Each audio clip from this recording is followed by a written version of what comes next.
Good morning class. आज की class में बच्चों हम पढ़ेंगे पाठ 18 संघर्ष के कारण मैं तुनक मिजाज हो गया।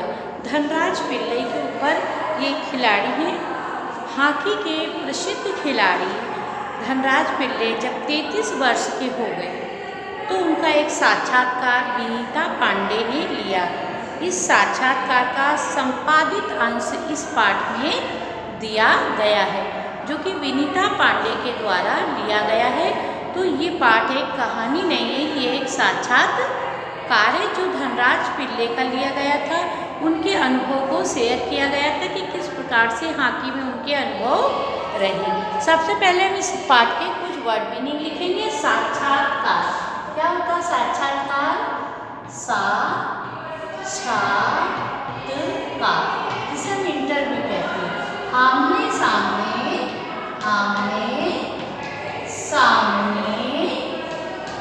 बातचीत, आमने सामने बातचीत, इसे कहते हैं हम साक्षात्कार। विस्मय, विस्मय मतलब होता है हैरानी, कष्ट साध्य, कष्ट साध्य मीन्स होता है मुश्किलों भरा। उनका जीवन कैसा था? मुश्किलों भरा, क्योंकि आर्थिक स्थिति इनकी बहुत अच्छी नहीं रही है। संघर्ष मतलब होता है टक्कर करना, किसी से लड़ाई करना। कृत्रिम मीन्स होता है बनावटी, कृत्रिम मीन्स बनावटी। धीरज मीन्स होता है धैर्य, धीरज मीन्स धैर्य। अगला वर्ड मीनिंग है शोहरत, शोहरत मीन्स होती है प्रसिद्धि। ये फेमस भी बहुत हुए। प्रसिद्धि। आर्थिक मतलब होता है धन संबंधी, आर्थिक धन संबंधी, आर्थिक मीन्स धन संबंधी। फेम मीन्स होते हैं प्रशंसक,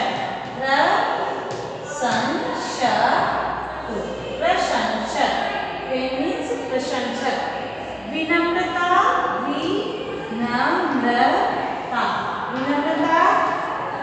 नरमी के साथ, विनम्रता मीन्स नरमी के साथ। यहाँ हमने कुछ वर्ड मीनिंग लिखे। अब हम इनका साक्षात्कार पढ़ेंगे। विनीता खिड़की पुणे की तंग गलियों से लेकर मुंबई के हीरानंदानी पवई कॉम्प्लेक्स तक आपका सफ़र बहुत लंबा और कष्ट साध्य रहा है। इस सफ़र के बारे में कुछ बताइए, ये विनीता उनसे पूछ रही हैं। धनराज, बचपन मुश्किल से भरा रहा और हम बहुत गरीब थे। हम दोनों बड़े भाई हॉकी खेलते, उन्हीं के चलते मुझे भी इसका शौक़ हुआ। उनका जो बड़ा भाई था वो हॉकी खेलता था। हॉकी स्टिक खरीदने तक के उनके पास पैसे नहीं थे, इसलिए अपने साथियों की स्टिक उधार लेकर के मांगकर वो काम चलाते थे। जब वे खेल चुके होते तो इसके लिए बहुत धीरज के साथ अपनी बारी का इंतज़ार करना पड़ता था। जब उनके फ्रेंड्स खेल लेते थे तभी उन्हें स्टिक दी जाती थी। मुझे पहली स्टिक तब मिली जब मेरे बड़े भाई को भारतीय कैंप के लिए चुना गया।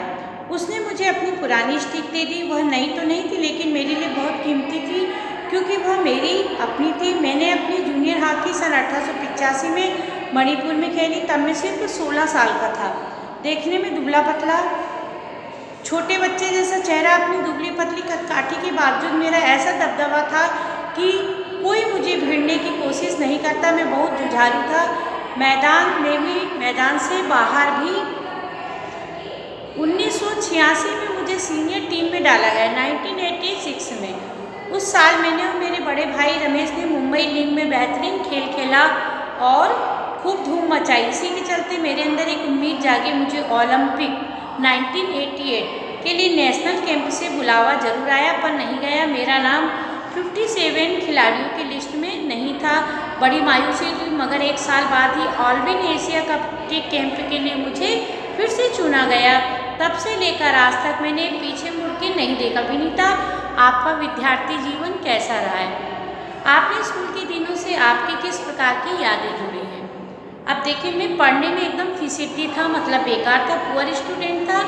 10वीं तक पास किया, मगर उसके आगे तो मामला बहुत कठिन था। एक बात कहूँ, अगर मैं हॉकी खिलाड़ी ना होता तो शायद एक चपरासी की नौकरी भी मुझे नहीं मिलती। आज मैं बैचलर ऑफ साइंस आर्ट भले ही ना हूँ, गर्व से कहता हूँ मैं बैचलर ऑफ हॉकी हूँ। मेरी शादी के लिए आप मुझे मास्टर ऑफ हॉकी कह सकती हैं।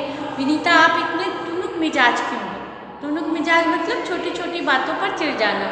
कभी कभी आप आक्रामक भी हो जाते हैं। इस बात का संबंध मेरे बचपन से जुड़ा है। मैं हमेशा से ही अपने आप को बहुत असुरक्षित महसूस करता था।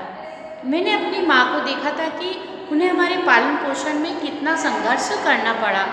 मेरी तुनुक मिजाजी के पीछे कई वजह, लेकिन मैं बिना लाग लपेट वाला आदमी, मन में जो आता है सीधे सीधे कह डालता हूँ, और बात को कोई पछताना भी पड़ता, मुझे अपना गुस्सा रोका नहीं जाता।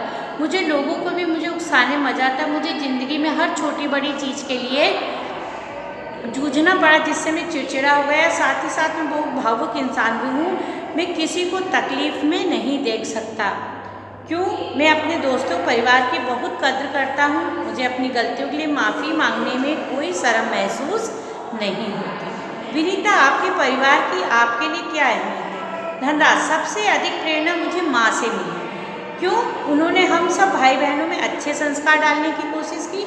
मैं उनके सबसे नज़दीक हूँ। मैं चाहे भारत में या विदेश में रोज़ रात में सोने से पहले अपनी माँ से ज़रूर बातें करता हूँ। माँ बच्चों के सबसे नज़दीक होती है। मेरी माँ ने मुझे अपनी प्रसिद्धि को विनम्रता के साथ संभालने की सीख दी थी। मेरी सबसे बड़ी भाभी कविता भी मेरे लिए माँ की तरह, वह भी मेरे लिए प्रेरणा स्रोत रही है। भाभी जो बड़ी होती है वो भी एक माँ के समान होती है। विनीता, आपने अपनी कृत्रिम घास एस्ट्रो टर्फ पर हॉकी कब खेली? मैंने सबसे पहले कृत्रिम घास तब देखी जब राष्ट्रीय खेलों में भाग लेने 1988 में नई दिल्ली गया। मुझे याद है किस तरह सौम्या जोक्विम करवालो मुझे एक कोने में ले जाकर कृत्रिम घास पर खेलने के गुर बता रहे थे, और जब वे बताने में लगे तो मैं झुक झुक कर उस मैदान को छू छू कर देख रहा था कि कैसे। मुझे विश्वास ही नहीं हो रहा था विज्ञान इस तरह तरक्की कर सकता है जिससे कृत्रिम घास तक उगाई जा सके। आज तो विज्ञान बहुत आगे है। हर युवक का सपना है आपके पास एक कार हो। आपके पास अपनी पहली कार कब आई? हर व्यक्ति का एक सपना होता है कि उसके पास भी उसकी अपनी गाड़ी हो। धनराज, मेरी पहली कार एक सेकेंड हैंड अरमाडा थी जो मुझे मेरे पहले के एम्प्लॉयर ने दी। तब तक मैं काफ़ी नामी खिलाड़ी बन चुका था, मगर यह कोई ज़रूरी नहीं कि शोहरत पैसा साथ लेकर आए। मैं तब भी मुंबई की लोकल ट्रेन और बसों में सफ़र करता था, क्योंकि टैक्सी में चढ़ने की हैसियत मुझ में नहीं थी। टैक्सी में किराया ज़्यादा लगता है। एक बार किसी फोटोग्राफर ने एक भीड़ से भरे रेलवे स्टेशन पर मेरी तस्वीर खींचकर अगली सुबह अखबार में यह छाप दिया कि हॉकी का सितारा पिल्ले आज भी मुंबई की लोकल ट्रेनों में सफ़र कर रहा है। उस दिन मुझे महसूस हुआ कि मैं एक मशहूर चेहरा बन चुका हूँ। मुझे लोकल ट्रेनों में सफ़र करने से बचना चाहिए। इससे अपना परिवार चलाना पड़ता है। धीरे धीरे पैसा जमा करके बहन की शादी की। अपनी माँ के लिए हर महीने पुणे पैसा भेजना होता था। आज मेरे पास एक फोर्ड आइकॉन है जिसे मैंने 2000 में खरीदा था, मगर वह किसी कारपोरेट हाउस का दिया हुआ तोहफा नहीं, बल्कि मेरी मेहनत की गाड़ी कमाई जिसे खिलाड़ी ने खुद खरीदा। विनीता, सफलता का आपके लिए क्या महत्व है? हॉकी को आपने इतना कुछ दिया, इसके बदले आपको क्या मिला? कुछ रुपए इनाम में मिले, मगर आज खिलाड़ियों को जितना मिलता है उसके मुकाबले में पहले कुछ नहीं मिलता था। मेरी जिम्मेदारी है परिवार में आर्थिक तंगी को दूर करना, उन सबको एक बेहतर जिंदगी देना। विदेश में जाकर खेलने से जो कमाई हुई उससे मैंने 1994 में पुणे के भाऊ पाटिल रोड पर 2 बेडरूम का छोटा सा फ्लैट खरीदा। हर छोटा जरूर है पर हम सबके लिए काफ़ी। 1999 में महाराष्ट्र सरकार ने मुझे पवई में एक फ्लैट दिया। वह ऐसा घर है जिसे खरीदने की मेरी खुद की हैसियत भी कभी नहीं थी। बहुत ही सुंदर घर उन्हें सरकार की तरफ से गिफ्ट किया गया। विनीता, सेलिब्रिटीज़ के साथ एक ही मंच पर बैठना कैसा लगता है? धनराज, मुझे बहुत अच्छा। हम जब राष्ट्रपति से मिले तब यह महसूस हुआ कि हम कितने खास हैं। हॉकी ही है जिसके चलते हर जगह प्रतिष्ठा मिली। बच्चों, जिस तरीके से पिल्ले ने प्रतिष्ठा प्राप्त की, आप भी पढ़ाई करें, मन लगा कर के पढ़ें और आगे बढ़ें। अपना नाम, अपने देश का नाम, अपने स्कूल का नाम, अपने टीचर्स का नाम, अपने माता पिता का नाम रोशन करें। धन्यवाद।